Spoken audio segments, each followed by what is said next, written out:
Good morning, good afternoon. Welcome to all of us on this very momentous news day with the Supreme Court's decision on Roe v. Wade. We are especially grateful to our speakers and our reporters for joining us today for a topic we've been anticipating, looking forward to for some weeks. And I just want to assure everyone that we understand how valuable everybody's time is on a news day like today. So thank you for joining us. Just as the Omicron wave was surging, we began to notice news reports of a new virus called monkeypox. If COVID has taught us anything as journalists, it's that we have to take any news associated with the word virus seriously. And how intriguing to have a virus called monkeypox. We know that 2,000 cases of monkeypox have been detected in 30 countries where the virus is not normally seen, and 45 cases have been identified in the United States.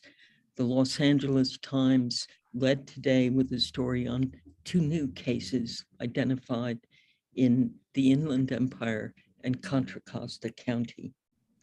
No one has died of monkeypox, according to the Centers for Disease Control. But how worried should we be? Because of the valuable pool of medical experts we've acquired over the last 2 years of covering the pandemic, we decided to ask 2 of these speakers to help us and join us on today's briefing, and one noted new authority. We've asked these 3 speakers to share their expertise so that we could better inform our audiences and gain new insight into what a virus is and how it spreads. We welcome back Dr. William Schaffner at Vanderbilt University School of Medicine and Dr. Ben Newman at the Global Health Research Complex at Texas A&M University. And we welcome Dr. Greg Gonzalez at the Yale Institute for Global Health. We will send expanded bios of all 3 speakers, plus a video of today's conference to all attendees, as well as those who RSVP'd but got pulled away. We ask our speakers to speak slowly, as I am doing for our interpreters in Spanish, Korean, and Mandarin. And we urge our reporters, this is just a unique opportunity to ask questions from the country's leading experts on this subject. So now I turn the moderation over to my colleague, Sunita Sarabji. Sunita. Sandy, thank you very much. And thank you to all our speakers and reporters, as Sandy mentioned, for joining us on this historic day. We understand that you may have other reporting commitments, and we very much appreciate your time here. We start with Dr. William Schaffner, who will give us an overview of monkeypox, its prevalence in the US, symptoms, therapeutics, possible vaccines. Dr. Schaffner, welcome back. Thank you, Sunita, and thank you, Sandy. It's good to be with you, of course, and I expect that my remarks will overlap those of my colleagues substantially, but there are things that are worth saying repeatedly, and we will inform each other. Monkeypox is a virus that circulates in Central and West Africa. It's a member of the larger family, which includes that virus which we have eradicated already from the face of the earth, smallpox. But clinically, in its classic form, it resembles smallpox in some ways. In West Africa, particularly in Nigeria, its reservoir, that is the place where this virus normally lives, is in the animal populations, probably small animals. We're not entirely sure which ones. The virus is called monkeypox because it was first identified in that primate species, which goes to the point that it can also obviously infect humans. There are two major strains of this virus: the Central African strain, which is more severe, the West African strain, which is fortunately involved here, which produces milder, generally, infections. Now, at the moment, in the United States, as of 2 days ago, on the 22nd, I have from the CDC that there were already 155 cases. They're involving 24 states and the District of Columbia. The states most frequently affected were California, New York, Florida, and Illinois. Now, the cases range in age from 20 to 76, with an average of 37. No children have been involved. 98% of the cases have occurred in men. And that's a striking epidemiologic feature because it is thought that this virus was spread initially in gay pride events among gay and bisexual men that occurred in Europe, particularly the Canary Islands, Berlin, and perhaps also in France, where this virus was transmitted among the enthusiastic participants, who then went home and then have initiated smaller outbreaks and chains of transmission in their home countries. Here in the United States, I should say first, in May 22nd, in the UK, there were 3 clusters that were defined. One was travel associated. Then there was a family cluster of 3. That family hadn't traveled, and it is not clear how that family became infected. And then there were several patients who were identified in sexual health clinics. The first case in the United States was diagnosed on May 17 in Massachusetts. This is a person who had been in Canada and perhaps acquired their infection there. They presented with a rash on their backsides, in their anogenital region, which subsequently spread to their face and to their trunk. Now, this is a virus which is spread through close personal contact, usually skin-to-skin contact among humans. It can be spread via the respiratory route by what we call droplet transmission. In other words, very close, within 3 feet, usually over a prolonged period of time. Skin to skin, very close respiratory, and the third way on occasion, through contaminated towels and perhaps bedding. So that can happen also. Please note that this is not a virus that spreads widely and readily the way COVID does. It usually spreads through chains of transmission, person to person, as a consequence of this close personal contact. Let me tell you a little bit about the clinical presentation. And I'm going to say that this virus is doing what viruses sometimes do. They deviate from the description in the textbook. And I'll try to make some of those distinctions. So After you contact the virus, it can take a period of time, a week up to 2 weeks of an incubation period. You feel perfectly fine. Then you may get an initial virus-like illness, headache, not feeling so well, perhaps some fever, perhaps some swollen lymph glands. That can last a day or two, and then a rash develops. Now, classically, this is a rash like smallpox, classically, that occurs dominantly in the arms and on the hands, the face and head, and the legs and the feet. But this virus is doing something different. It often has very few lesions, and they may occur only in the genital area or on your backside, in and around on your buttocks and your anus. Also, classically, all of the lesions are in the same phase. This virus, not so.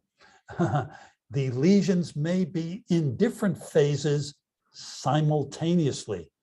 That also leads to some diagnostic confusion. The rash appears and makes a blister.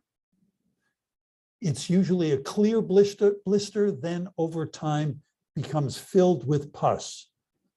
One of the distinctive features of this rash is that if you feel the blister, it's firm and rubbery. It is what we call, quote, quote, deep-seated. It does not break readily, unlike the very thin blisters of chickenpox, for example. These lesions will slowly get better over time. They may develop a little umbilicated center, that is, the blister has a little crater in the center of it as it evolves and scabs and goes away. The fluid in the blisters and the skin around it are very contagious, and that direct skin to skin contact is how this virus is transmitted. We've had no deaths in the United States. In that, we are very fortunate. We will talk about the public health responses. We will mention vaccines in our discussion. I'll leave some of that to my colleagues. And there are also some therapies that are potentially available.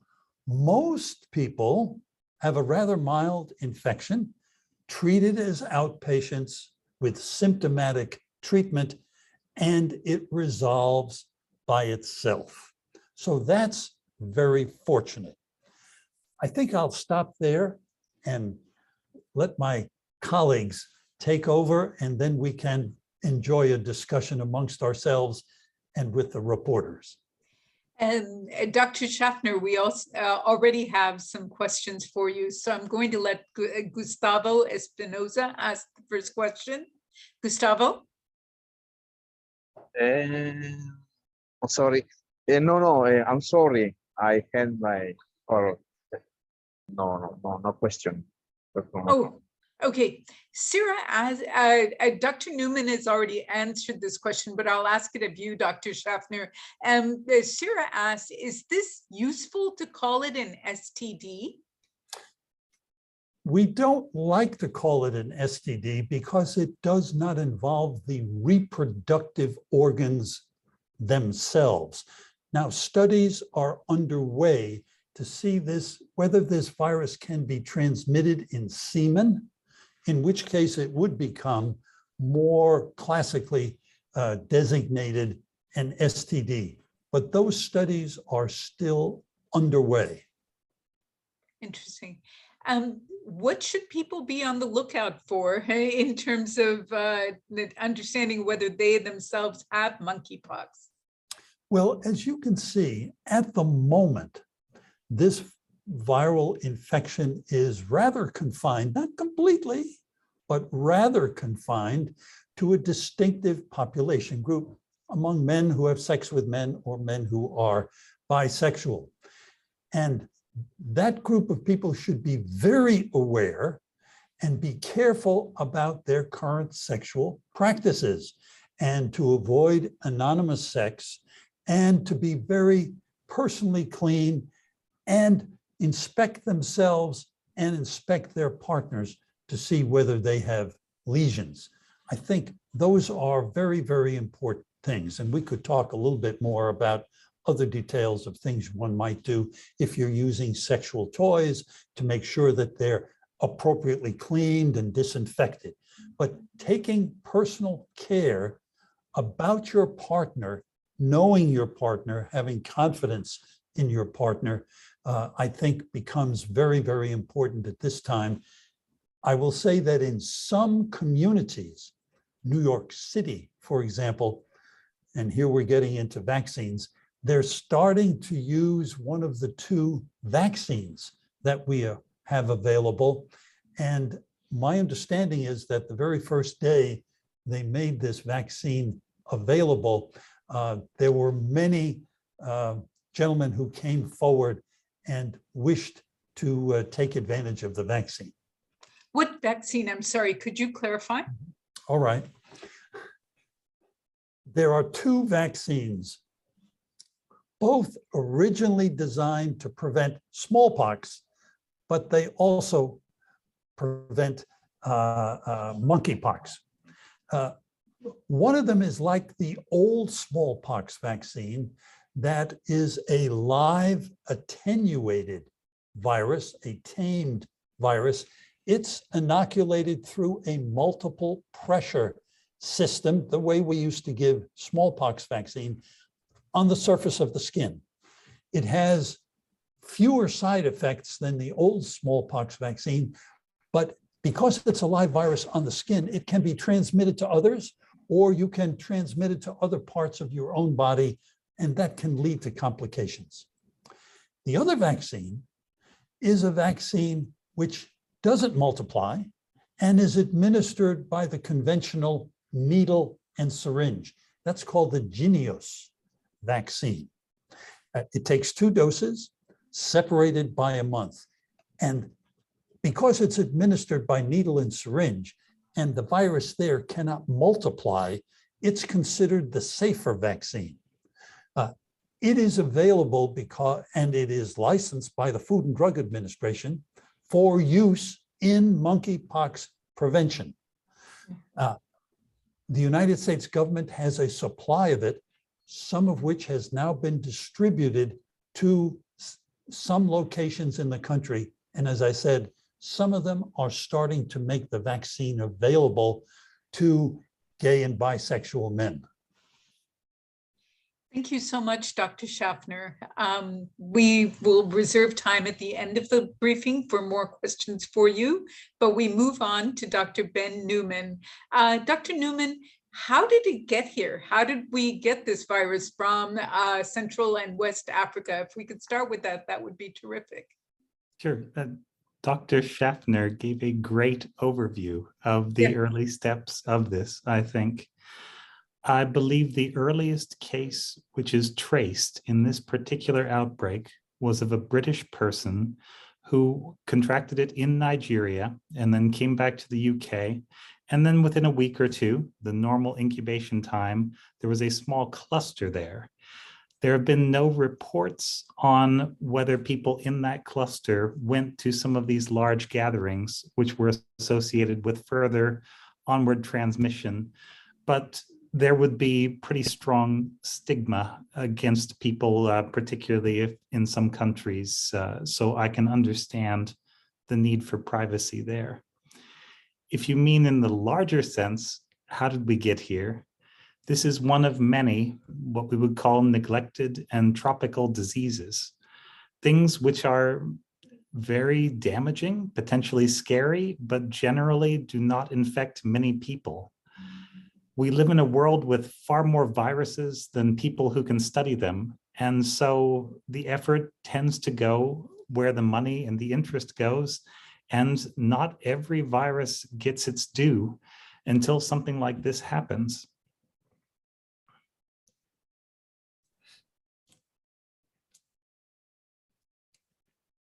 Please continue on with your presentation.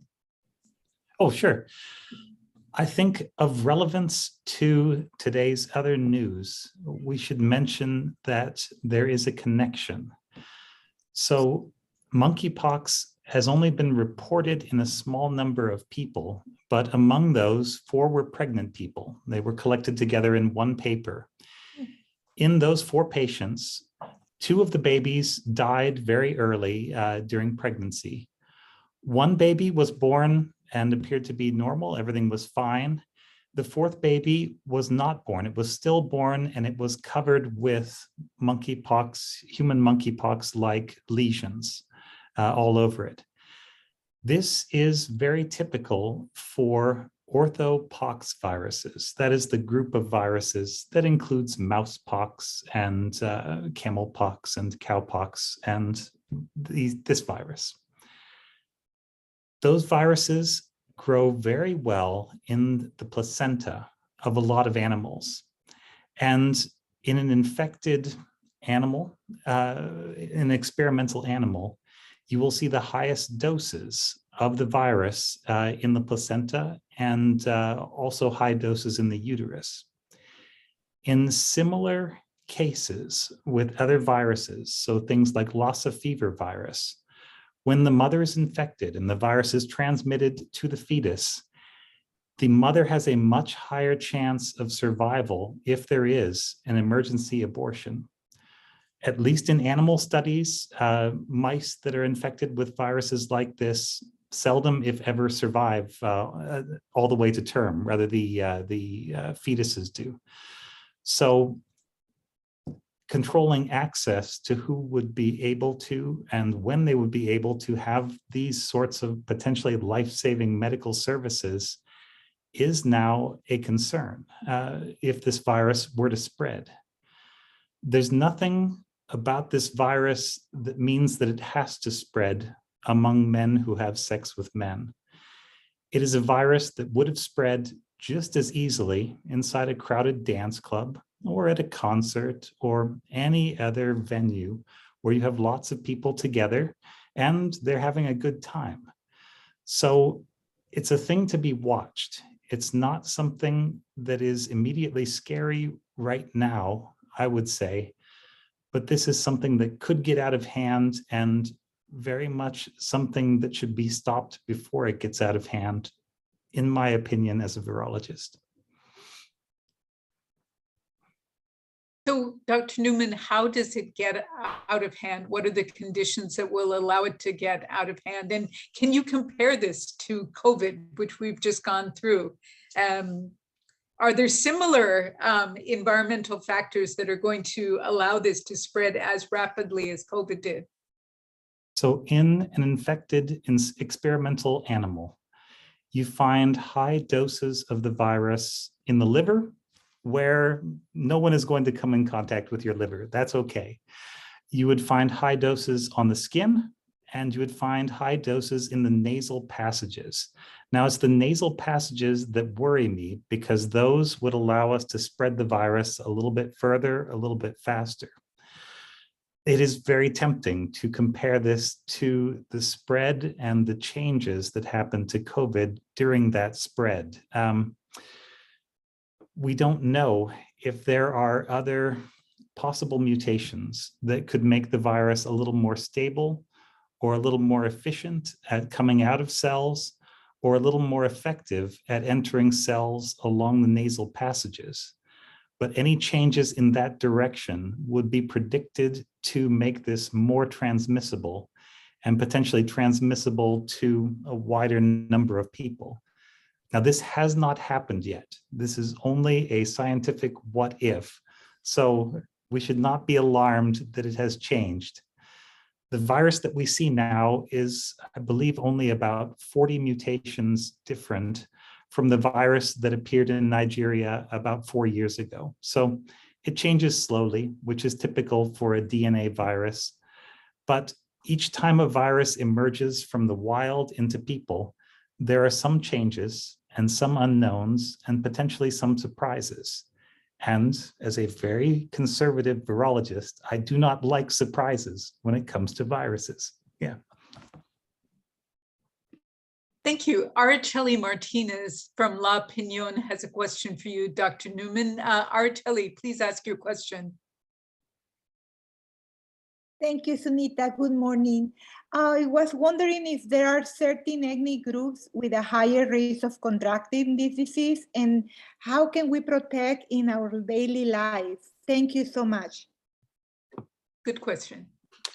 This is a good question. In a few years, we may be able to give you a satisfactory answer. For right now, the virus seems to work equally well in a person and a guinea pig and a hamster and a prairie dog and an African pouched rat. So I don't think we can expect any major differences between people who look slightly different to us. I think we probably all look roughly the same to the virus.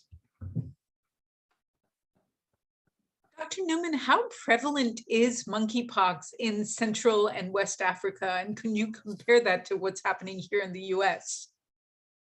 So as Dr. Schaffner said, there are two major clusters of the virus, and the one that is normally found in Central Africa is actually the more dangerous of the two. It causes more fatalities, we think. It's also the one of the two that grows generally in places with less access to testing and fewer hospitals that can actually confirm it. So the numbers are almost certainly underreported. This is the milder West African strain, but there have been over 1,000 cases of the more severe strain this year already in Central Africa. And right now, the only thing that is keeping that virus from getting out to the rest of the world is the relative geographic and economic isolation of the area. And I do not believe we can count on that as an effective stopgap in the future. Absolutely. Dr. Newman, thank you so much for your insights. Dr. Schaffner, is there anything you wanted to add to Dr. Newman's response on how this virus looks in West and Central Africa versus the US? Well, this is just a minor little addendum to Ben's beautiful presentation. You know, once we conquered smallpox, we just basically began to appreciate monkeypox. And initially, we thought it was just a very rare, occasional infection that occurred when local people came in contact with some small mammal and it was introduced to them. But things have been changing in Africa over the last several years, and for reasons not well understood, particularly in Nigeria, there has been an increase in cases of monkeypox. And as Dr. Newman said, some of those cases have been fatal. The reason for this increase in Nigeria in particular, I think remains still unexamined, and we don't know the reason. But the more there is in West Africa, the more likely it is there will be transmission, as there has just been, to other parts of the world because of travelers going in both directions, Nigerians going elsewhere and people from other countries going to Nigeria, and both can bring the virus to other parts of the world. Thank you. We have one more question before we go on to Dr. Gonzalez, and I believe this is a question for Dr. Newman and Dr. Schaffner. Somebody has identified themselves as Galaxy S7. Could you please ask your question? And please identify your news organization. Hello, Sunita, this is Vidya from India Post. Sorry, I was logged in. Hi, Vidya. How are you? Yeah, I'm doing good. Sorry, I was logged in from my phone. That's why it comes as Galaxy. Given that is a severe allergy season that's going on in California and Texas, how do we distinguish this monkeypox and the normal rashes? The correct answer is with a test called PCR. It's similar to the way you would diagnose COVID. It's one of those cases where the initial symptoms can be varied, and the pox little spots, there are not always a lot of them. Severe cases are easy to tell, but they're harder to catch early. I think perhaps the doctors would have a better explanation for that. But one other point is that the virus has been associated with two kinds of wild animals. One's called a rope squirrel, and the other is called the Gambian giant pouched rat. Pouched rats are actually eaten, we call it bushmeat here, but I don't know, in Texas they would call it hunting for what you eat. Yeah, so potentially this is a way that people can initially get exposed. And with other viruses that come from rodents like this, you tend to see increases when there has been a particularly rainy year and there's a high amount of grass and the things that the rodents would eat. Normally, the virus outbreak would then follow on the heels of that. I don't know if that's the case, but that's what I would look at, is something climate related. Interesting. Well, certainly here and in the European countries, physicians have been educated.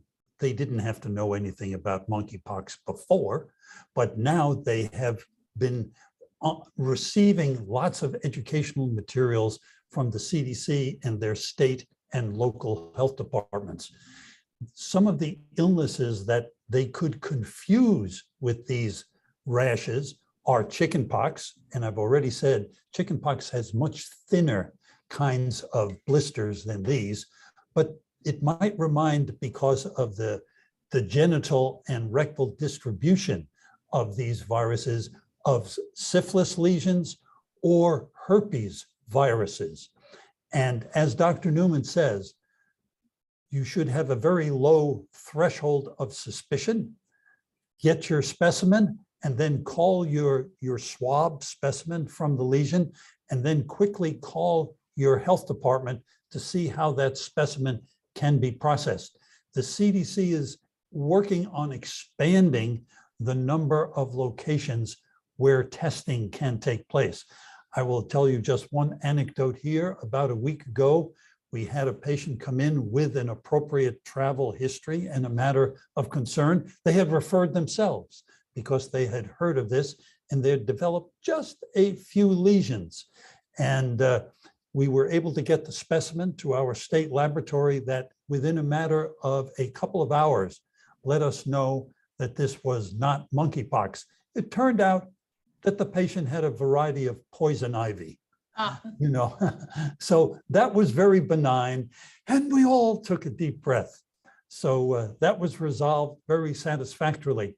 But we would want physicians to have a very, be very attuned to the possibility of monkeypox, and not try just on the basis of a clinical presentation to distinguish illnesses, but to get that specimen, exactly as Dr. Newman said.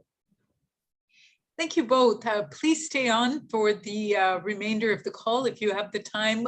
We generally take your 1-minute soundbite of the most important points of this briefing. We move on next to Dr. Greg Gonzalez. Dr. Gonzalez, welcome to our briefing. You are I'm hoping that you will clear up some of the misconceptions that we have around monkeypox, including the fact that it may just be limited to men having sex with men. Dr. Gonzalez, welcome. Welcome, thank you for having me. So as Dr. Newman and Dr. Schaffner have said, the current outbreak in actually 44 countries, I think now, and over 3,500 cases around the world, has been largely, but not exclusively, confined to men who have sex with men. And there's been some sort of notion that, well, this is a gay disease, like HIV/AIDS was thought of in the early 1980s, and in fact, it isn't. As we've heard, it's endemic in countries in Western Central. Sorry, Dr. Gonzalez, you have to slow down for our interpreters. Okay, I'm a quick talker. So, is it a gay disease? No. It's endemic in West and Central Africa, and it found an epidemiological opportunity to spread among men who have sex with men, as Dr. Newman and Dr. Schaffner described, in the context of some social events and parties that happened mostly in Western Europe at the beginning. But it's important to say that it's not a gay disease, but it's also important to say that stigmatization and discrimination against men who have sex with men will make this harder to confine and contain, right? If you clamp down on LGBT pride parades across the world over the next few weeks and few months, if you go after men who have sex with men using the police or using other law enforcement, you're likely to drive people away from care and away from public health officials who really deeply want to contain this and not let it spread. You know, a couple of things. We are on a road towards either containment or persistence of this virus among men who have sex with men.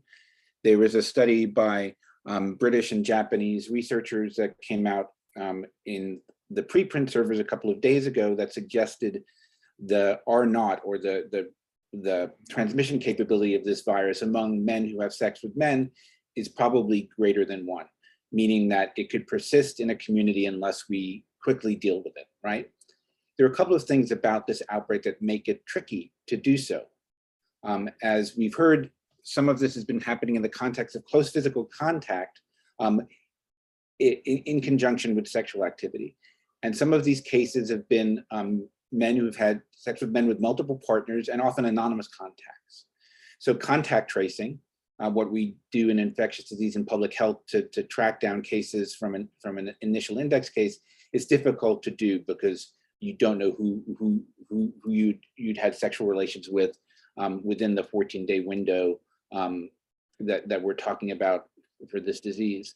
That makes vaccination difficult too, because you want to bring people who are exposed in quickly to allow them to get a shot of the Genios vaccine, which is the preferred one, to prevent development of the disease and transmission onward to others.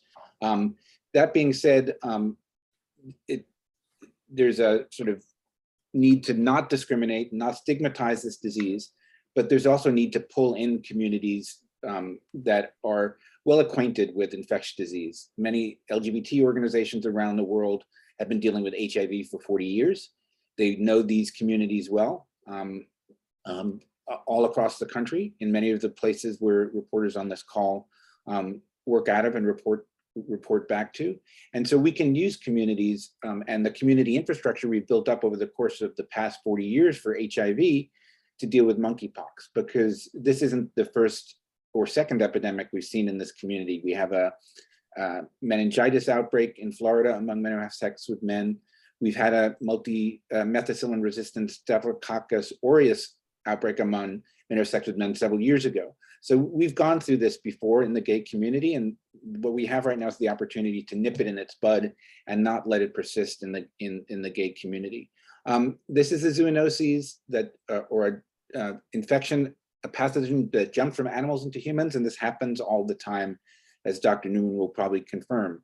You know, coronavirus is another zoonoses, HIV is another zoonoses.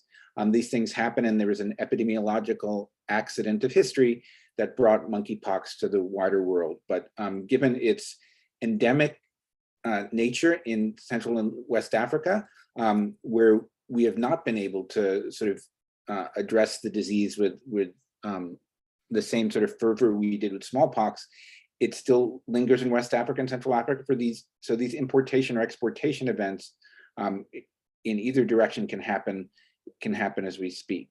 Populations most vulnerable: gay, bi, and trans men who have sex with men with multiple partners. So it's not all necessarily of the LGBT community. We've said we haven't seen cases crossover into other populations, but a colleague of mine at the CDC says, think about this like MRSA, right? The methicillin-resistant Staphylococcus aureus infections, which started in gay men, but then jumped to health clubs.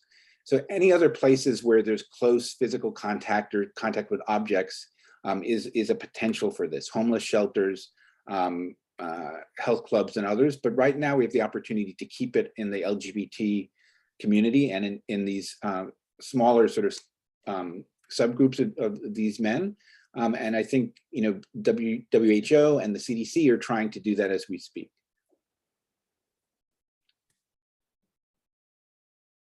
Dr. Gonzalez, could you compare this to the discussion that we were having around HIV/AIDS? Let's say, what was it, 30 years ago? Is there the stigmatization? Is there similar stigmatization to monkeypox as we were having at that time? Well, it's 40 years ago, and 40 years ago, sorry. I was Who's counting when you're graduate- having fun? Yeah, I mean, I was graduating from high school, and I remember this very well. It was highly stigmatized. In the US, our president then, Ronald Reagan, didn't say the word AIDS for 7 years, way into his second term. People were talking about quarantining gay men, tattooing them. The stigma and discrimination was incredibly real, and it really impeded our response and really let the epidemic flourish in the United States. What's interesting in the US context is that many of the people who are in charge of our public health institutions right now are old HIV docs or old HIV hands, not meaning elderly, meaning that they've been through this before. Rochelle Walensky, who's the director of the CDC, Tony Fauci, who's the director of the National Institute of Allergy and Infectious Diseases, and others know HIV very well. And so they've led very confidently with raising up the need to not discriminate, not to stigmatize this disease, and to bring in LGBT communities. And so they've actually reached out pretty rapidly, including all the way up to the White House with Raj Punjabi, who is the pandemic preparedness person in the White House, to bring in LGBT communities. So there's been ongoing communication between the LGBT and HIV community and the federal government, unlike what we saw 40 years ago with AIDS in the very beginning. Also, state and local health departments are deeply invested in working with these communities as well. I don't think we're out of the woods. I think even if the sort of the tone of the discussion around monkeypox among men who have sex with men in the United States has been much better than 40 years ago. We've had reports of difficulties in getting testing because you have to do it through the state health department. Then it has to be confirmed by the CDC. You have to go through specialized procedures in the United States to get this done. The CDC has suggested they will make this testing for monkeypox much more simple and easily available through normal clinical channels over the next couple of days. We also, with the Genios vaccine, as Dr. Schaffner said, we had a run on the vaccine yesterday in New York City.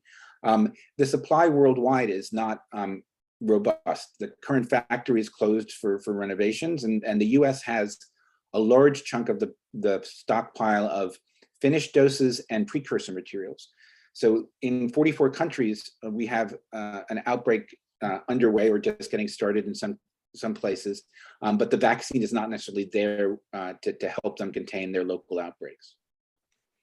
Henrietta Burrows of East Palo Alto today has a question for you, Dr. Gonzalez. Henrietta, welcome. Thank you so much, Sunita. Dr. Gonzalez, since these diseases seem to start with certain communities, what can be done in preventing the development of these diseases in the first place? Are there certain precautions that people who are most vulnerable to this disease, to HIV, to AIDS, are there certain precautions that they can take in the very beginning? So a couple of things. There was an outbreak of COVID-19 in Provincetown last summer, I believe. And it was largely among men who have sex with men. But that community swung into action with the Massachusetts Department of Health to help them do contact tracing and fully describe that outbreak in detail, which gave us lots of new insights about the disease. I think the gay community, not just in the US, is actually pretty attuned to their own health. The fact that there was a run on the vaccines yesterday in New York City means that they're ready and willing to be part of containing this outbreak. Many of our LGBT and AIDS organizations don't just work on HIV, they work on sexual health and LGBT health, and are helping people to live healthier lives, make healthier choices. But one of the things I think has been important, and it's actually in the new CDC guidance on monkeypox, is that this isn't about sort of shutting down gay pride parades or closing different kinds of venues. It's trying to give people the information they need to make better choices and to protect themselves. And to protect yourself against this virus, refraining from close physical contact or mitigating the number of contacts are things to do, not sharing bedding or towels or sex toys, for instance, if you're in a sex venue. There's many ways to sort of minimize the harms that are attendant with the emergence of this new virus in the MSM community. But, you know, it's always the luck of the draw. I mean, even before AIDS, I remember Legionnaire's disease in Philadelphia in a hotel. You know, those guys happened to be in the wrong place at the wrong time. And we had a new disease that got named after them. So, you know, some of it is accidents of history. Some of it is the social and sexual networks that people are part of. But, you know, we can work with communities to minimize their risk of onward transition of monkeypox, as we can work with communities around COVID, HIV, tuberculosis, and other diseases. So, Dr. Gonzalez, I'm of the generation of women who in 1984, we thought, well, we're not going to be exposed to HIV/AIDS, right? We're women, we're not men having sex with men. We don't need to be careful. What would you say to women today? How cautious do they need to be about getting monkeypox? So I said something to a reporter last week. It's not who you are, it's what you do, right? And so the profile of the people who are getting infected in the context of this outbreak are within these social and sexual networks of men who have sex with men with multiple partners. Some of the few cases that we've seen in women are often contacts of those individuals. But again, it's what you do, not who you are. And so if you happen to be a woman, you know, you could see this, for instance, jumping into a population of sex workers, right? Where if somebody for a living is selling sex and having multiple partners in an evening, having their partner wear a condom is not going to protect them against lesions that are on other parts of their body. So right now, the epidemiological risk is contained in among this group of men who have sex with men worldwide. But the longer we wait in containing it, right, by scaling up testing and getting people contact traced and vaccinating probably more widely than just exposed contacts, the more chance we have for a crossover event. Because as I mentioned, the suggestion is from sort of preliminary mathematical models is that this could persist in these subsections of the gay community for quite a while, giving us always a chance for a leap over into a new population. Interesting. There's a question that comes up in the chat. You are our leading expert on monkeypox. How did you get involved with monkeypox and why? Who? You, Dr. Gonzalez. I'm an HIV person. But, you know, it's interesting. Anne Ramoyne, who is from UCLA, is one of the US's most important monkeypox researchers. In fact, there's only a handful of monkeypox researchers around the world because, as Dr. Newman said, it's a neglected tropical disease. It's happening in Africa. So, you know, up until now, and there are many diseases because of where they've emerged and where they're endemic, we don't care about. But Anne Ramoyne, shortly after this started, reached out to me because she knows monkeypox inside and out. But, you know, after 40 years with AIDS, I know gay men's health, you know, pretty well. And so one of the nice things or interesting developments of this past few weeks is the way poxvirus researchers and LGBT health and HIV researchers have been talking with each other about how to combat this pandemic, not just in the US, but abroad. I've been part of some WHO discussions at the World Health Organization, and the HIV department's being brought in because they know how to deal with these communities and have, you know, 30 years of history in crafting worldwide responses to infectious disease among men who have sex with men. So I'm not a monkeypox expert because there are very few of them around the world, and I really focus on HIV. But there's a meeting of the minds, I'd say, between the monkeypox folks and the people who do LGBT health, including HIV. Thank you. A question for all of you. What other demon viruses are out there waiting to pounce? I think Dr. Newman, Dr. Schaffner, we ask this question of you every single time you're on the briefing, so we'll ask it again. Then you start. You Sure. start the list. You Take just want a 10 minutes. list? Yeah. Yes. Okay, hemorrhagic fevers native to North America. You have your arenaviruses like whitewater arroyo, potentially Bear Canyon virus. You've got other Takaribe complex viruses that seem to be causing some other problems. In the American Southwest, you've got your hantaviruses and all of their little friends and relatives. And you can go to other places like Europe has Pumala virus, which is a hideous hemorrhagic fever carried by bank voles, if I remember correctly. There are potentially dangerous diseases anywhere, and the journals report new diseases and new viruses every single day. So the list is ongoing, and yeah, there are more than we can possibly worry about, I would say. Yeah. And the world is getting smaller all the time, because not only is there transmission via humans who can get on an airplane and go almost anywhere, but there's been a previous introduction of monkeypox into this country by importation of rodents that, as Ben was saying before, into the United States, that in the dealer, these are exotic pet people. So they imported those rodents from West Africa.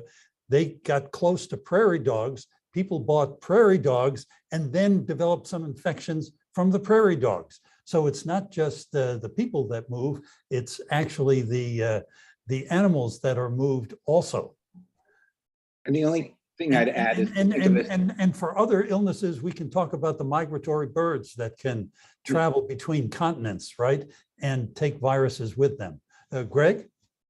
No, just to think of this as in the One Health context, right?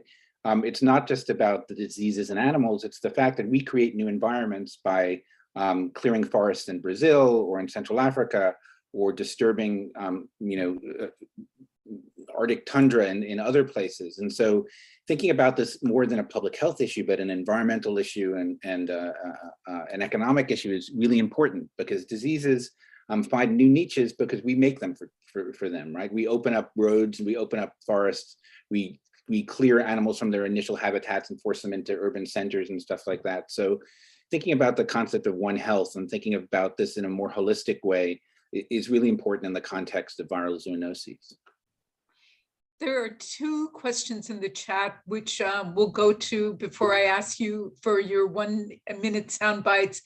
Doctor, I think this might be a question for all of you. How is it, Henrietta, why don't you go ahead and ask your question? Thanks again, Sunita. I wanted to know, first of all, how can we prevent the development of these viruses in the first place? And you had mentioned that we keep going into forests and jungles and displacing animals, and somehow we bring them to our human populations. How can we, what can you say on an ecological plane, from an ecological point of view,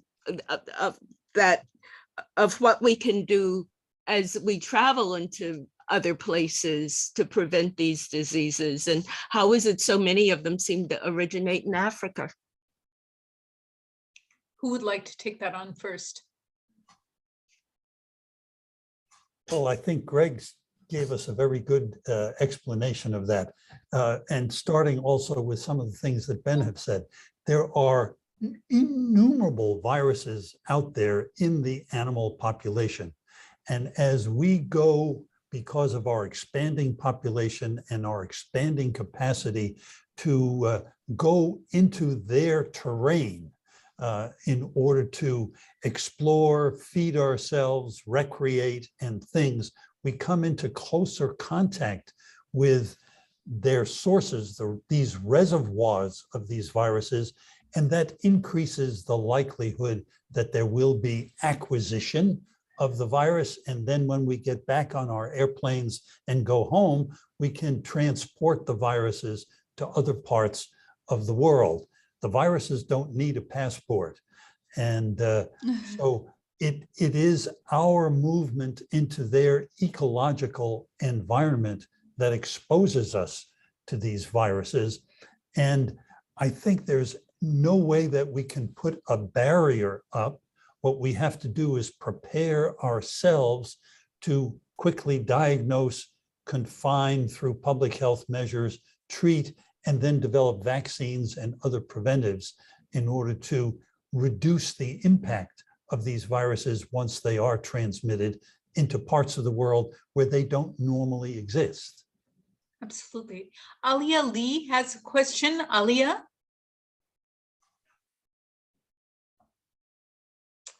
Alia may have dropped. I'll ask her question for her. How possible is it that you can get reinfected with monkeypox? Now, I understand that this is just the start of this conversation on monkeypox. We probably don't have data on reinfection, but is there a possibility of reinfection? Anything's possible until proven otherwise, especially with viruses. With smallpox virus, it tended to be one infection per person at most.